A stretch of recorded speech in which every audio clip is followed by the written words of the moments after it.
Mrs. Malone by Eleanor Farjeon. Mrs. Malone lived hard by a wood, all on her lonesome as nobody should, with her crust on a plate and her pot on the coal, and none but herself to converse with, poor soul.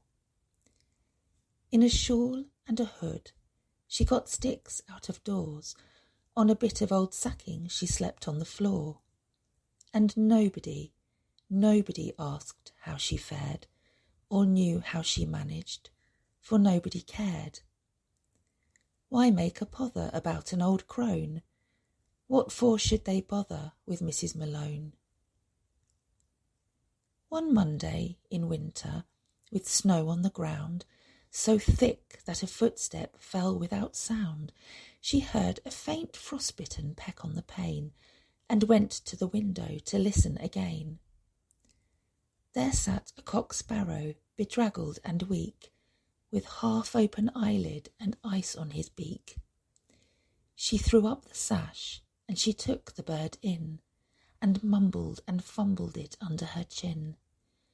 "Ye all of a smother, ye fair overblown. I've room for another," said Mrs. Malone. Come Tuesday, while eating her dry morning slice, with the sparrow a-pecking, ain't company nice.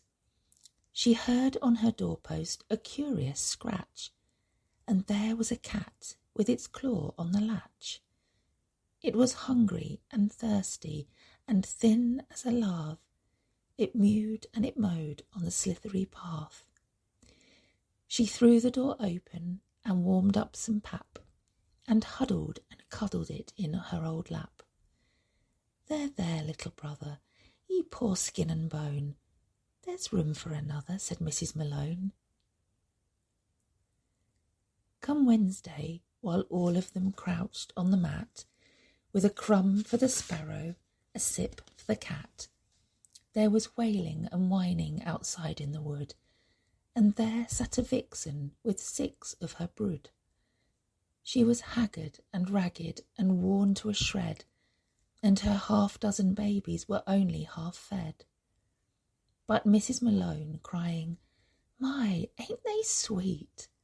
happed them and lapped them and gave them to eat. "You warm yourself, mother, you're as cold as a stone. There's room for another," said Mrs. Malone. Come Thursday, a donkey stepped in off the road, with sores on his withers from bearing a load. Come Friday, when icicles pierced the white air, down from the mountainside lumbered a bear. For each she had something, if little, to give. Lord knows the poor critters must all of 'em live. She gave them her sacking, her hood and her shawl, her loaf and her teapot. She gave them her all. "What with one thing and t'other, me family's grown, and there's room for another," said Mrs. Malone. Come Saturday evening, when time was to sup, Mrs. Malone had forgot to sit up. The cat said, "Meow," and the sparrow said, "Peep." The vixen, "She's sleeping." The bear, "Let her sleep."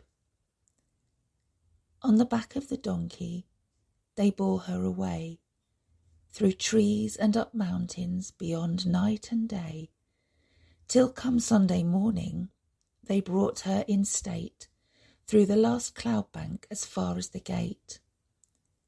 "Who is it," asked Peter, "you have with you there?"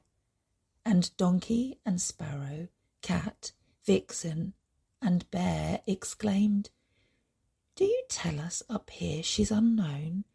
It's our mother, God bless us, it's Mrs. Malone, whose havings were few, and whose holding was small, and whose heart was so big it had room for us all."